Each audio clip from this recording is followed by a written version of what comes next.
6강 두 번째 강의를 시작하겠습니다. 아시아 복음화를 위한 기도로 시작하겠습니다. 성부와 성자와 성령의 이름으로 아멘. 삼위일체 하나님, 감사와 찬미와 함송을 받으소서. 주님께서는 저희 선주들로 하여금 마음을 다하여 창조주 성부를 공경하고 힘을 다하여 구세주 성자의 복음을 전파하며 생명을 바쳐 성화주 성령의 진리를 실행하여 구원을 얻도록 이끌어 주셨나이다. 저희도 주님의 구원을 전하려 하오니 선교의 열정을 지닌 일꾼들을 보내주시고 건강과 지혜와 은혜의 은사를 내리시어 은총으로 모든 어려움과 고통을 극복하고 아시아 민족의 복음화에 헌신하게 하소서. 우리 주 예수 그리스도를 통하여 비나이다. 아멘. 성부와 성자와 성령의 이름으로 아멘.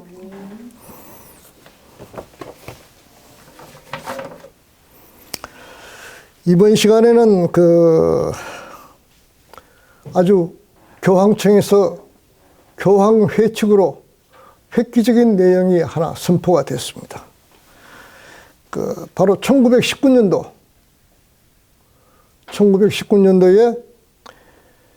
11월 달에 당시 교황 베네딕토 15세가 우리가 번역한 것은 가장 위대한 임무, 그 다음에 이게 아마 라틴어 같은데 막시멈 일룻, 그 다음에 중국 사람들은 이걸 어떻게 번역을 하냐면 부지대라고 번역을 했어요.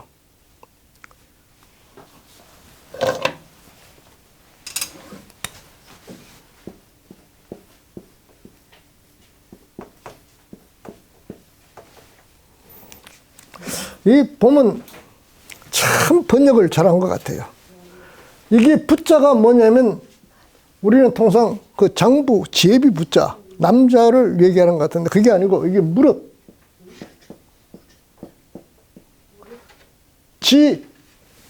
지극히.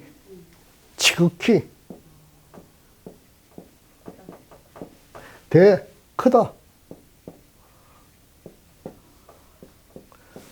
지극히 큰 것. 무릇. 세상에서 지극히 아주 큰 것. 잘했죠? 아주 부지대. 이렇게 번역을 했어요. 이렇게 번역을 한 사람이 누구냐면 마상백이라고, 아까 제가 진단대학을 얘기를 했는데 진단대학 설립자예요. 이분이 성직자인데 또 나중에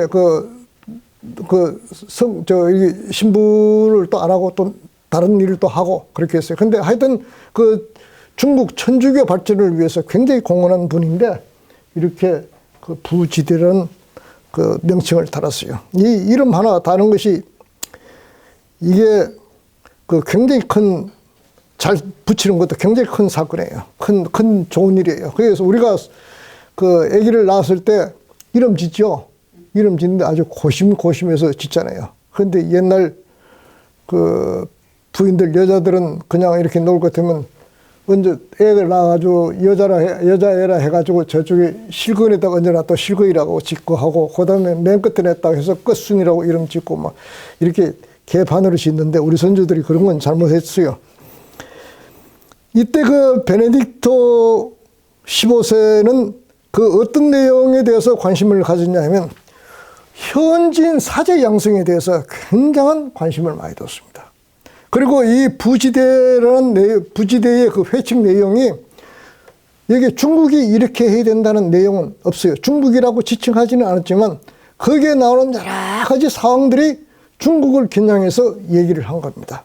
그러면서 이제 거기 당시에 어떤 이 내용을 베네딕토 15세가 누구의 건의를 듣고 이 얘기를 했느냐. 지금 이제 나오는 것이 아까 지금 얘기했던 마상백 신부의 건의문, 그 다음에 이제 그 중국 교회의 제국주의 행태를 비판하면서 처음에는 이 병상레브 신부가 병상레브 신부는 아까 자세하게 내 소개를 안 했는데 대신학생 때 그때 중국으로 왔어요. 와가지고 중국 베이징의 북당이라는 데 있는데 거기서 1년 동안 수업을 하고 난 뒤에 중국에서 신부 서품을 받은 분입니다. 병상레브가. 그러고 난 뒤에 천진 쪽에 가서 이제 봉직을 하게 되는데 그때 라오시카이 소위 말해서 교회 짓는 문제 가지고 중국 정부하고 천진 정부하고 교회하고 프랑스 영사하고 이렇게 관계해서 사건이 일어났어요. 그때 이 병상레브 신부가 주교하고 마찰이 일어나고 그다음에 영사하고도 하면서 너희들이 행태가 말이지 제국주의적인 행태다. 그렇게 하면서 굉장히 신랄하게 비판했어요. 그래가지고 다시 본국으로 소환돼요. 그래 이제 본국으로 소환되고 난 뒤에 그때 본국으로 돌아와서 교황님도 뵙고 이렇게 하면서 중국 교회 우리가 교황청에서 이렇게 해서는 안 됩니다 하고 건의문을 내는 거예요. 그리고 난 뒤에 또 교황청 입장에서는 봐서는 중국과 교황청이 수교를 하려고 하는데 지난 시간에 제가 잠깐 얘기했을 거예요. 그걸 반대한 나라가 있었어요. 누가 반대해요? 프랑스가 반대했습니다. 이 프랑스의 보교권 문제를 제가 지난 시간에 얘기했을 거예요. 그걸 내서 그때 당시에는 프랑스가 보교권이 없었으면서도 이게 교황청에서는 프랑스 정부의 의견을 무시할 수가 없는 거예요. 왜냐하면 프랑스에서 교회 지원을 해줬거든요. 그래가지고 이 세 가지 건을 비추어가지고 이 막시문 일루시라는 회칙을 선포를 하면서 소위 중국 내에 있는 중국 교회는 중국 사람이에요. 중국 국적의 주교이에서 중국 국적의 신부에서 교무를 담당하는 것이 맞고 그리고 중국화하는 것이 좋다. 소위 토착화해야 된다. 그러면서 또 하나는 해당 지역에 가서 선교를 할 때는 그 지역의 언어와 풍습을 완전하게 익혀라 이거야. 선교사들이 가가지고 라틴어로 미사를 보고 그리고 난 뒤에 중국 사람들하고 어떻게 대화가 되지도 않는 그런 상태에서 어떻게 정교를 하느냐. 그 다음에 여러 가지 이제 중국에 있는 사대부들하고 이렇게 만나고 중국에 있는 지식인들 만나서 가톨릭의 정당성, 가톨릭의 진리의 중요성 이런 것들을 전파를 할 때, 토론을 할 때 말이 안 되는데 뭘 어떻게 정교를 하겠느냐. 가장 중요시 여긴 것이 그 민족의 언어를 정확하게 그리고 유창하게 하도록 해라. 그렇게 강조를 했습니다. 물론 그 전에 이제 마테오리치 신부가 중국으로 들어갈 때 이미 이런 문제는 강조를 많이 했죠. 그렇게 해서 마테오리치 신부 같은 경우에는 중국의 유학자들과 사서, 오경을 토론하면서도 전혀 막히지를 않았습니다. 그런 능력을 갖춘 성직자가 있었는가 하면 중국말도 또 중국말이라는 게 말이죠. 우리나라도 방언 사투리가 심한데 지역별로 사투리가 얼마나 심합니까? 해당 지역에 갔을 때는 해당 지역의 언어를 사용할 줄 알아야 돼요. 그리고 소위 또 관화라 해가지고 중국 사람들은 옛날부터 표준말을 갖다가 관화라 그랬어요.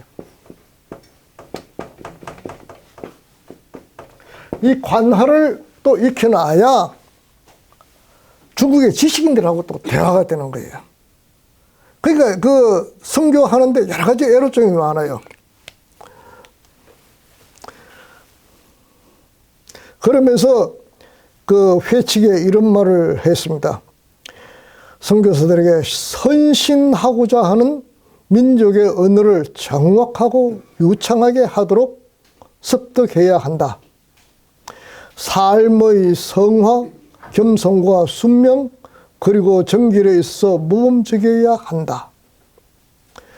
다음에 이제 주교들에게 당부하는 말이 이렇게 되었습니다.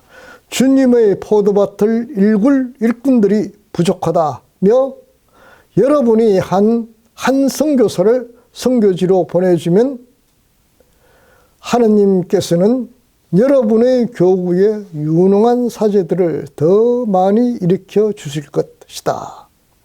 그리고 선교지 신자들을 위한 지원, 선교지에 맞춘 성직자 교육의 필요성을 강조했습니다. 그래서 이 회칙은 정교사에 있어서 하나의 신기원을 열었다. 이렇게 평가를 하고 있습니다.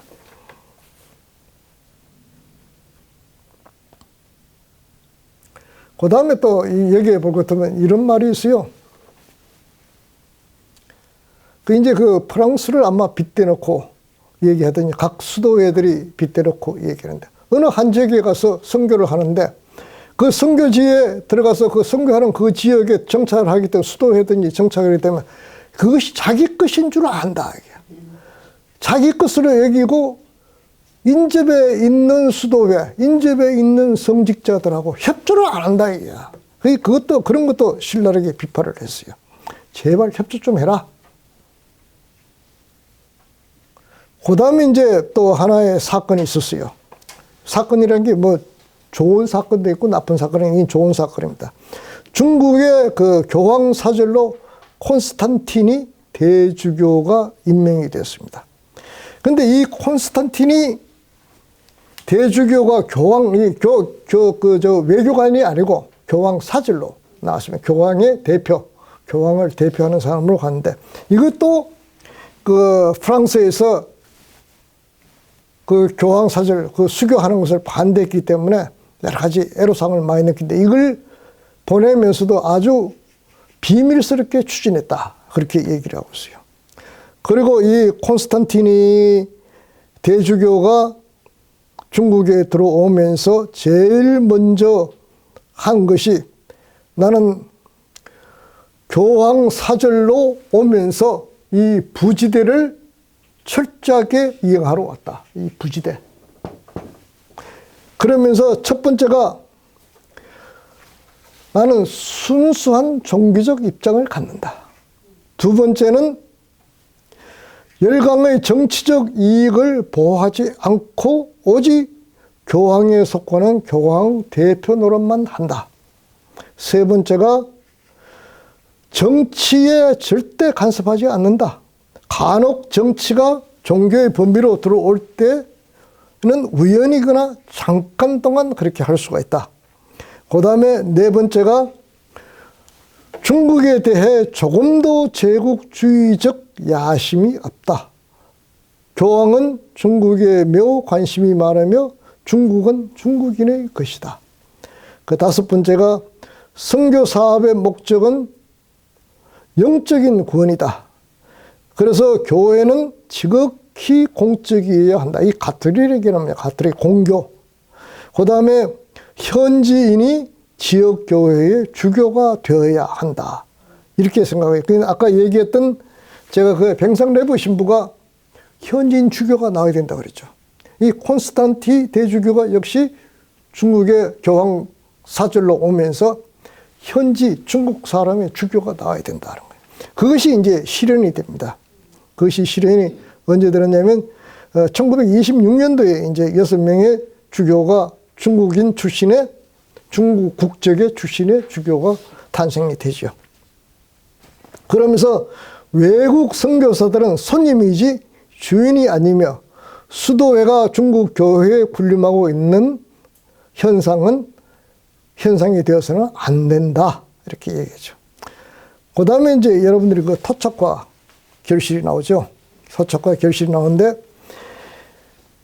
그 콘스탄틴이 대주교가 중국에 들어오면서 첫 번째로 한 일이 뭐냐면 전국 주교회의를 개최를 했습니다. 이것이 이제 1924년도죠.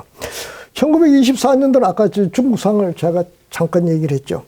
제2차 국공합작이 이루어지면서 소문에 의한 그 북벌이 추진되던 그 시기예요. 그래서 이 남쪽 지역에 있어서는 그 어떤 그 종교에 대한 그 종교의 전파라든지 선교라든지 뭐 여기에 대한 신앙에 대해서 방해가 없는 그런 시기입니다.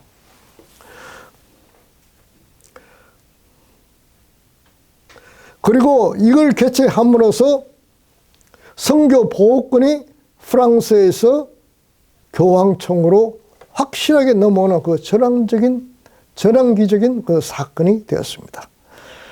그리고 전국 주교회의 이후 콘스탄틴 대주교는 중국 천주교의 토착화라는 임무에 아주 심려를 기울였어요. 그래서 대수원을 세우고, 그 다음에 거기 그 대수원에서 그 성직자들을 양성을 하는데 주력을 두었습니다. 그리고 또 하나는 중국인 성직자로 하여금 감목을 맡겼습니다. 두 군데 선정해서 감목을 하도록 했고, 그 다음에 14군데의 대수원을 세우고, 그 다음에 거기 11군데에서 그 신학생들을 양성하기 시작했습니다.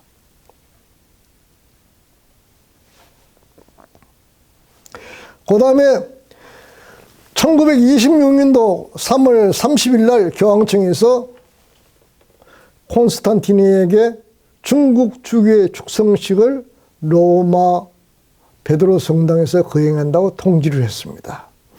그러니까 1926년도 9월 10일 날 콘스탄틴은 6명의 중국인 주교를 대동을 하고, 그리고 로마에 도착합니다. 이때 이 예식을 집전했던 분이 교황 비오 11세입니다. 그리고 직접 축성미사를 집전하고 강론도 하고, 그리고 콘스탄틴 대주교는 미사를 공동 집전했습니다. 이 축성식에 아까 얘기했던 뱅상 레브 신부도 참여를 했습니다. 그리고 이 사건은 라문조 주교 축성 이후에 241년 만에 중국인으로서는 두 번째 주교가 탄생하는 그 시기이기도 했습니다. 다음으로 이제 이 콘스탄틴이 대주교는 그 중국 그 토착화를 위해서 지식인들에게 신앙을 전파할 수 있는 자질을 갖춘 중국인 사제단 양성에 필요한 주도회라는 것을 구성을 했습니다. 그리고 또 하나는 아까 잠깐 얘기를 했습니다만은 그 베네딕토 수사를 중국에 파견해서 1925년도에 보인대학을 설립을 했죠. 이 콘스탄틴이 대주교가 나중에 이제 그 병으로 사직하고 유부로 돌아왔는데 추경으로 서임이 됐습니다. 그리고 그 1958년도에 병으로 선종을 했죠. 요것이 이제 대충 그 1928년도, 30년도 요 사이에 일어났던 일들입니다. 그리고 이제 아까 제가 얘기했듯이 1931년도 9.18 사건이 일어난다고 그랬죠. 일본이 그 9.18 사건을 일으키면서 만주 지역을 점령을 하고, 그 이후에 37년도에 베이징까지 세력을 거쳐가지고 거기서 중일전쟁이 일어난다고 그럽니다. 그런데 요때 당시에 이제 그 제2대 교황사절이 이제 교황청에서 파견을 합니다. 그게 이제 이름이 잔인이라고, 잔인. 중국 이름은 차이닝. 이게 그 이탈리아 사람인데 이탈리아 이름으로는 잔인이라고 하죠. 잔인. 잔인이 1934년도 그 콘스탄틴이 후임으로 들어와가지고 중국에 들어와서 1935년도 9월 달에 중화공교진흥회라는 것을 개최를 합니다. 그래서 상하이에서 개최하면서 이때 중국을 성모님께 바칩니다.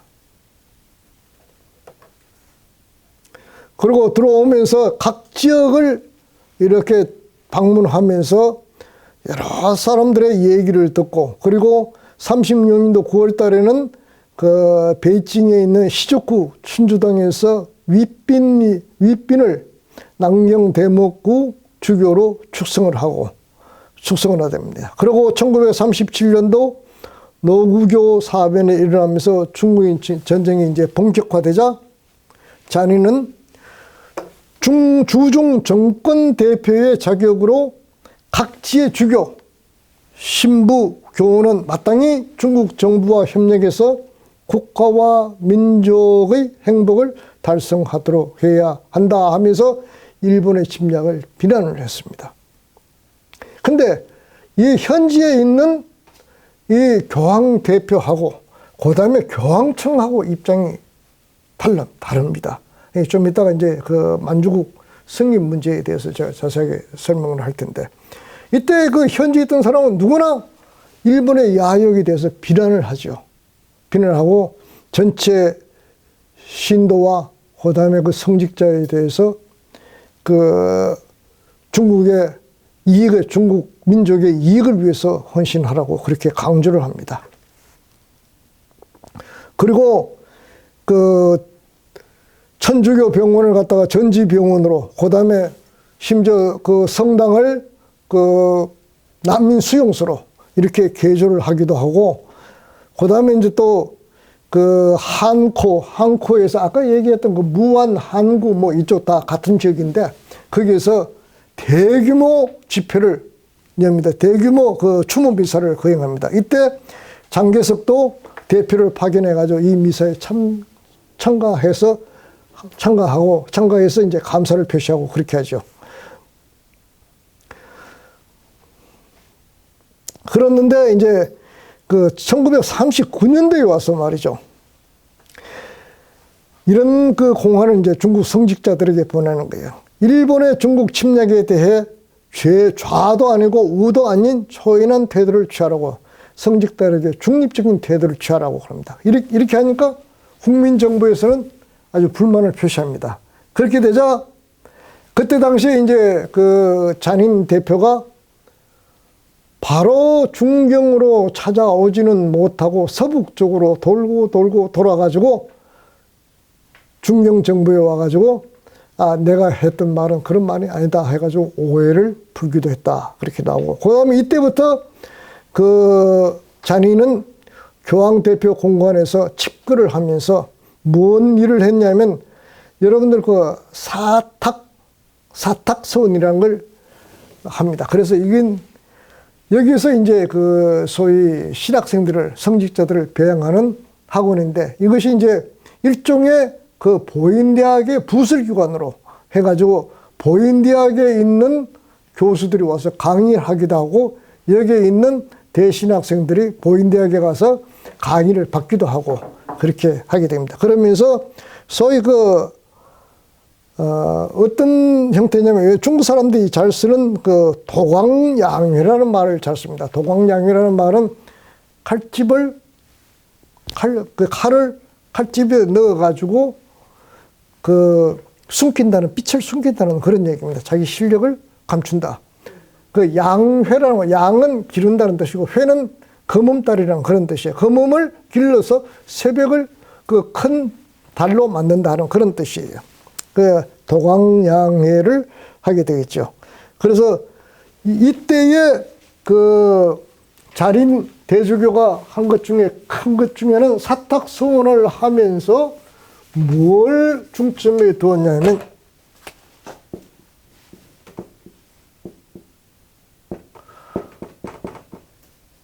중국학과 신학을 비중을 같이 두었어요. 왜 중국학을 강조했느냐? 토착화입니다, 토착화. 중국 성직자가 중국에 대해서 잘 모른다는 얘기야.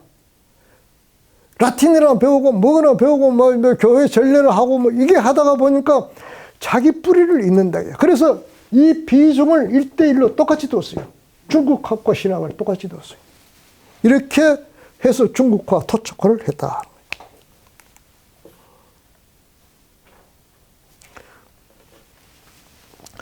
그 다음에 또 하나는 그 중국에 온 성직자들 중에서, 선교사들 중에서 재밌는 분들이 많아요. 그 여러분들 그 테야르 더 샤르탱이라는 신부는 이 고고학을 전공했습니다. 그래서 중국의 그 북경 원인, 이 원인이라는 말은 뭐냐면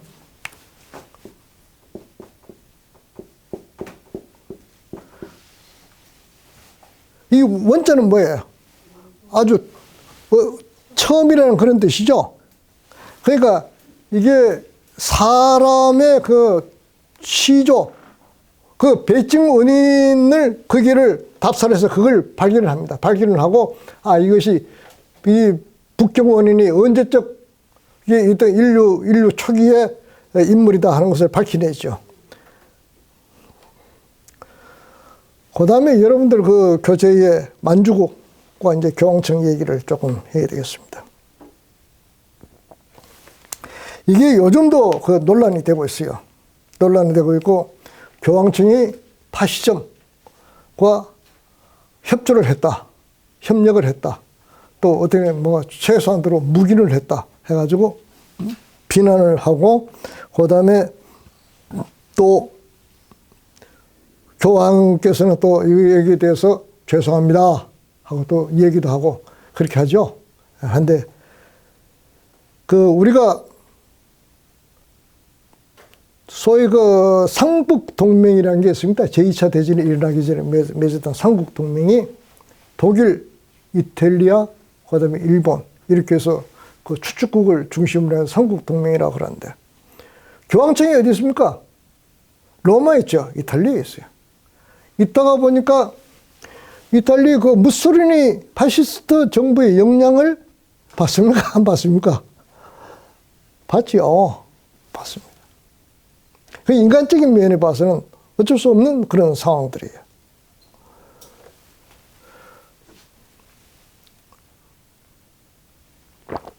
그 다음에 아까 얘기했듯이 1931년 9.18 사변이 일어나고 난 뒤에 일본이 동북 삼성, 이제 동북 삼성이라는 게 그 동북 쪽에 있는 세 개의 성을 이제 흥룡광성, 연영성, 뭐 길림성 이 세 가지를 합해가지고 동북 삼성이라는데, 이쪽 지역에 만주국을 만들죠.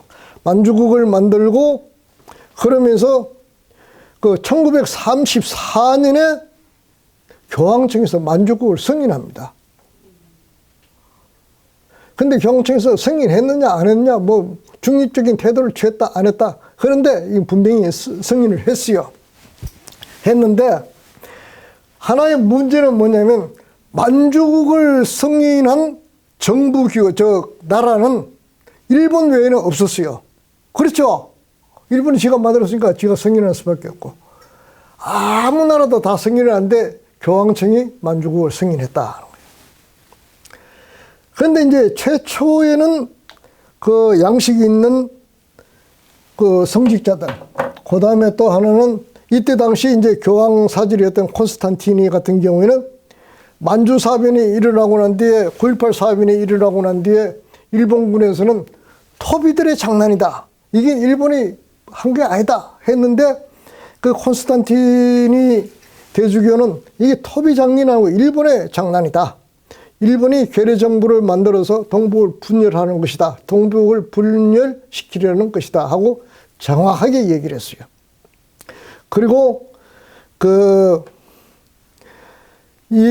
또 주교들도 동북 침략에 대해서, 일본의 그 동북 침략에 대해서 강력하게 반대를 했죠.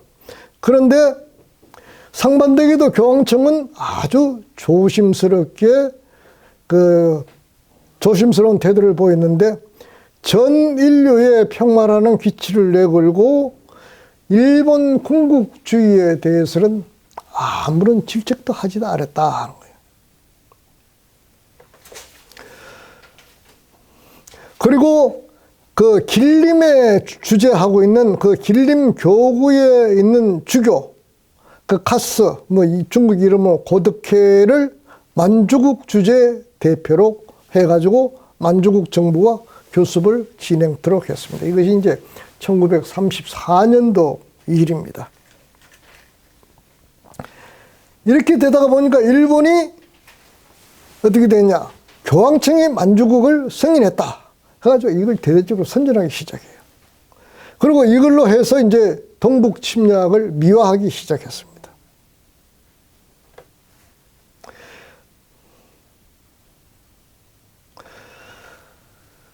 그리고 이와 병행해서 그 교황청이 만주국을 사실상 승인한 것은 이제 일본 군국주의 세력을 일시적으로 그 방임했다고도 볼 수가 있고, 그 다음에 또 독일과 이탈리아의 그 파시스트에 대해서도 그 한눈을 감아줬죠. 근데 이때 독일이 그 폴란드를 침공하고 난 뒤에 그 폴란드에 있던 그 수석 주교가 그 허롱 주기영이라고 했는데, 이분이 교황에게 폴란드 교회의 그 비참한 상황도 보고를 했고, 그 다음에 그 몰타 기사단이라는 게 있어요. 그 몰타 기사단 등에서 여러 가지 자료를 수집하고 나치의 그 집단 수용소의 범죄 행위를 보고했는데 교황청에서는 입 닫고 있었어요. 그 다음에 그 반대로 또 교황은 프랑스의 그 페댕 정부라 그러는데, 그 나치 치하의 프랑스의 그 소위 그 임시정부라고 해야 되나요? 그 일명 비시 정부라고 하기도 하는데, 그 페댕 정부를 또 그 감사하기도 했고, 그 다음에 이탈리아가 알바니아를 침략한 것에 대해서도 지지를 보내고 한 등 좀 잘못한 행보를 보였습니다.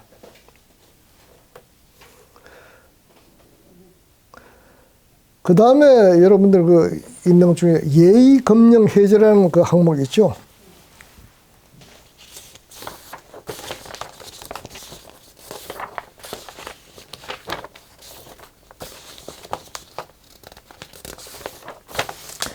그 55쪽이죠. 55쪽에 있는데, 이건 뭐냐 하면 한마디로 얘기해서 중국의 그 제조 검령, 제조 경공, 제조라는 거 말하면 조상에게 제사를 지내고 그 경공이라는 말 공자를 공경하는 거, 이걸 금했어요. 금했는데 이걸 풀었습니다. 그거 언제 풀었냐면 39년도 교황 비오 12세가 풀었습니다. 그 무려 1945년도부터 시작해서 1939년까지니까 294년 동안, 거의 한 300년 동안 이 예의검령이라는 것이 지속이 됐죠. 그런데 이때 비로소 그 해제가 됐습니다. 이걸로 해서 그 동아시아 지역의 나라들이 그 선교하는데 조금 숨통을 튀게 됐어요. 그 이제 뒤에 나옵니다만은 그 베트남도 그 옛날에 그 유교를 숭상을 했죠. 그렇게 하면서 조상 숭배라든지 그 다음에 전사자에 대한 경배 뭐 이런 걸 많이 했습니다. 이런 것도 이제 그 베트남 그 풍습에 맞게끔 부르지고, 그 우리나라도 이 제조 경공의 그 검령 때문에 무한한 그 박해를 많이 받았습니다. 이 조금 더 일찍 풀어졌으면 얼마나 좋았을까 하는 그런 생각도 지금 들고 있습니다. 이것이 되게 된 동기가 뭐냐면 일본에서부터 시작이 됐어요. 1932년도 그 일본 예수에서 운영하는 상지대학에서 그 학생들이 이제 전국신사 참배를 하도록 했습니다. 그때 군국주의니까 전국신사라는 게 뭐죠? 전국신사라는 게 뭐죠? 그 일본의 그 홀령들을 그 소위 국가를 위해서 목숨을 바친 홀령들에 대한 그 위패를 모시는 데가 그랬죠. 거기에 대해서 참배를 하는데 절을 하지 않았습니다. 그러니까 어떻게 됐어요? 군대에서 난리가 났습니다. 아주 강력한 반발이 일어났죠.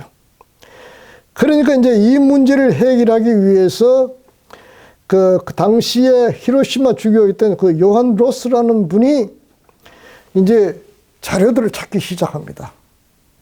자료를 쭉 찾아보니까 1258년도 교황청에서 반포한 신도는 비그리스도적인 의식에 참가할 수 있다 하고 유언한 사례를 찾았습니다. 그래가지고 이걸 적용을 한 거예요. 그래서 일본에서는 신사참배를 해도 된다. 그 대신에 과도하게 절을 하면 안 된다. 뭐 이런 여기서 아주 세부적으로 했습니다. 이런 것이 이제 그 중국의 그 예의 지정에도 이제 적용이 된 겁니다. 그래서 이때 이제 교황청이 토의를 거쳐가지고 교황청은 일본의 신도들이 신사의 머리를 수그리는 정도는 허락한다. 이 행동은 그들이 조국에 대한 애국과 천황에 대한 충성 이외에는 아무런 뜻이 없다. 이렇게 해석을 했어요. 그러다가 이제 1934년도에 부의가 이제 만주국 황제에 이제 등극할 때 제조 경공을 문화정책으로 내세웁니다. 그러니까 바티칸에서 근 200년 동안 이 제조 경공 문제를 이제 금지를 시켰는데 이때 그 길림 교구의 주교 카스 고드케 주교가 만주국 정부에다가 물었습니다. 제조 경공 문제가 어떤 거냐 했더니 부의가 대답하기로는 절대 종교적인 색채가 없다. 단지 공자를 존경하고 조상에 대한 예의를 갖추는 것뿐이다. 이렇게 했어요. 그렇게 하니까 1939년도 비로소 교황 12세, 비오 12세가 그 플라넷 콤페르툼 에스트라는 것을 반풀했습니다. 이게 이제 그 모두가 다 알고 있는 것.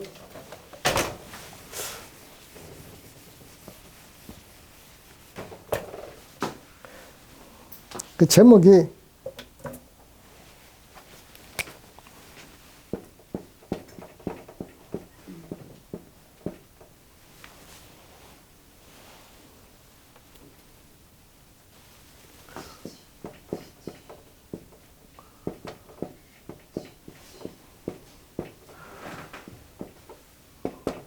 이게 무리중자입니다. 무리중자. 무리중자인데 이게 약자인데 사람이 1명, 2명, 3명이죠. 재밌죠? 예, 네, 이게 무리입니다. 무리. 이 자를 갖다가 이렇게 약자로 이렇게 고치. 이게 복잡한데 이렇게 해놨어요. 모두가 알고 있는 것. 그래서 이런 그 회칙을 내렸습니다. 신도의 제조 경공 의식 참여를 허락한다. 교회 학교 중에 공자의 초상이나 위패를 놓을 수 있다. 절을 하거나 경의를 표하는 것을 허락한다. 만약 신도가 미신적인 색채가 있는 공공의식에 참석할 때는 반드시 소극적인 태도를 가져야 한다. 이게 참 재밌는 말이죠. 소극적인 태도를 가져야 한다. 그 다음에 망인이나 그 초상 또 위패 앞에 절하는 것을 허락한다. 이렇게 그 회칙을 냈습니다. 그런데 이제 그 교황청에서는 이와 관련해서 이전에 내렸던 회칙이 잘못됐다고 인정을 안 했습니다. 안 하고 단지 이제 과거의 종교적 색채를 띤 제조 경공이 수백 년을 경과한 후에 단지 세속적인 활동으로 변했다. 이렇게 얘기를 했습니다. 이렇게 함으로써 이제 아시아 유가 문화권 내에 있는 천주 교도들에게 일종의 이제 해방이 됐죠. 그리고 1964년도에 베트남에서는 제조 경공과 민족 영웅, 전쟁의 망령 등에 대해 제사하는 교황의 특별 허락을 내렸습니다. 이제 마지막으로 그 중국의 이제 그 교계제도가 이제 1946년도 4월 11일부로 해가지고 그 허락이 됩니다. 이 교계제도는 이제까지 이 교계제도가 확립이 됨에 따라서 중국 전체가 137개구로 나누어집니다. 20개의 대교구, 그 다음에 교구 79개, 대목구 38개 이렇게 되는데, 당시 이제 중국 주교는 29명이었고, 그 중국 교회를 이래도 그 완전하게 관리할 수 없었기 때문에 교황이 이제 중국 주교의 지위를 높이기 위해서 대교구 세 군데를 그 소위 그 대주교로 임명합니다. 대주교로 임명하고 나중에는 이제 이분들이 추기경으로도 임명이 됩니다. 그 베이징 대주교의 그 텐껑신, 그다음에 난징 대주교의 그 위빈, 난창 대주교의 조지스, 이 세 사람이 그 대주교로 임명이 되죠. 그 다음에 이제 또 하나의 획기적인 사건이 1946년도 12월 달에 공사가 파견이 됩니다. 그 이제 그 외교관들 그 계급이 말이죠.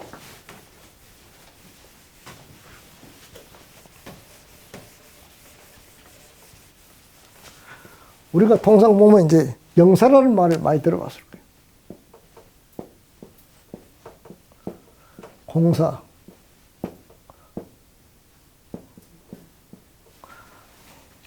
이 영사는 뭐냐면 말 그대로 그 공간 지역에 포함되어 있는 자기 교민들을 관리하는 사람입니다. 영사라는 것이. 교민 관리란, 영사는 교민 관리한다는 그런 뜻이고. 공사는 소위 국가를 대표하는 사절입니다. 공사는. 옛날에는 전부 공사라고 그랬어요. 그러다가 이것이 직급이 하나 더 높아져가지고 이제 대사가 됩니다.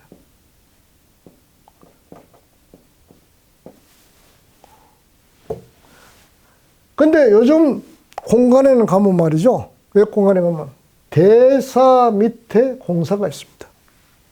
공사는 그 외교부에서 이렇게 직급을 선정했어요. 왜 공사를 하는지 모르겠는데.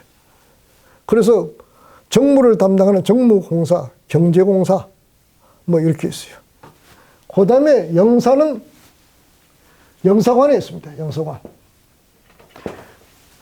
대사관이 있고 영사관이 있어요. 그 영사관을 총관장하는 사람을 총영사라 그래요.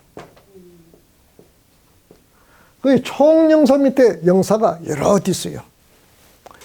예를 들어서 베이징에 가면 중국 중 한국 대사관이 있습니다.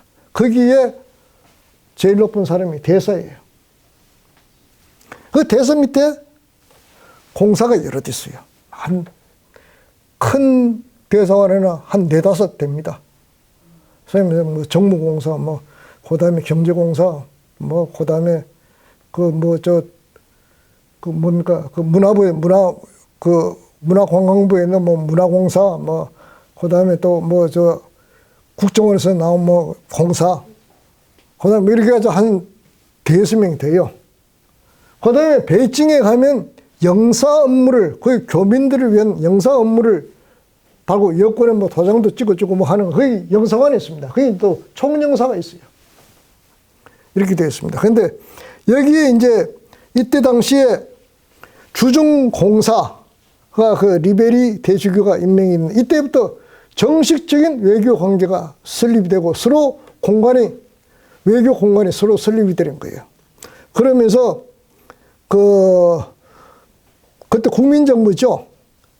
중화민국 국민정부에서는 오경웅을 바티칸 주재 공사, 그 다음에 바티칸에서는 그 중국말로는 리페일리고, 그 다음에 이제 이태리 말인가 모르겠습니다. 안토니오 리베리가 주중공사로 파견되시죠.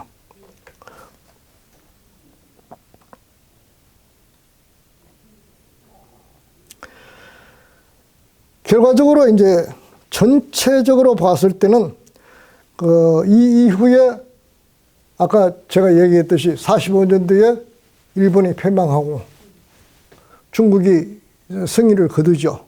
그러고 난 뒤에 1945년도 10월 10일 아까 상십지라고 얘기했는데 상십협정이라는 것을 맺습니다. 국민당하고 공산당 사이에 서로 전쟁하지 말고 타협하자. 그러는데 요 몇 개월 뒤에 46년도에 제2차 국공내전이 일어납니다.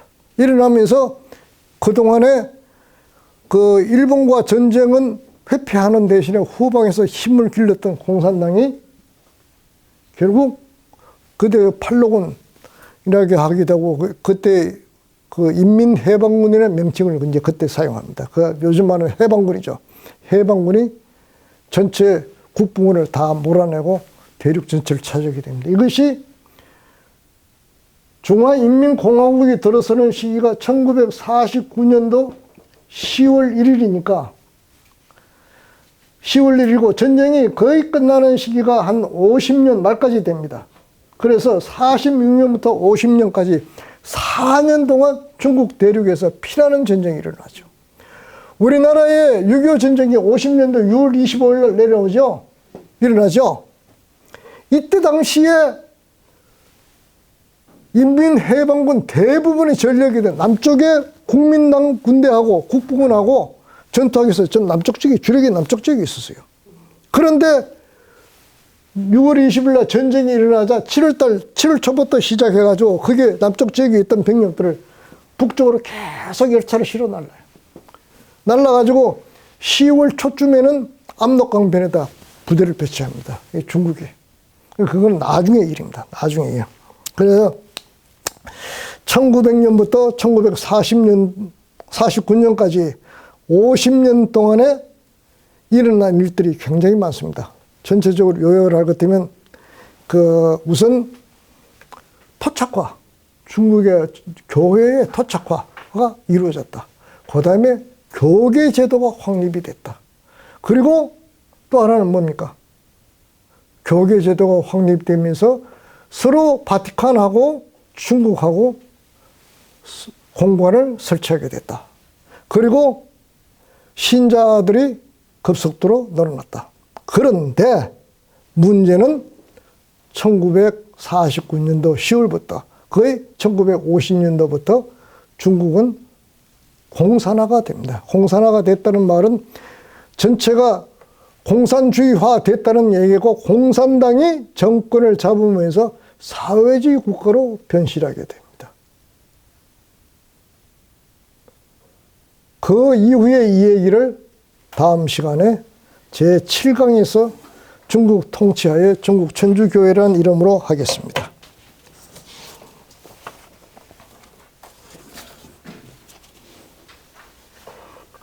이상으로 강의를 마치겠습니다.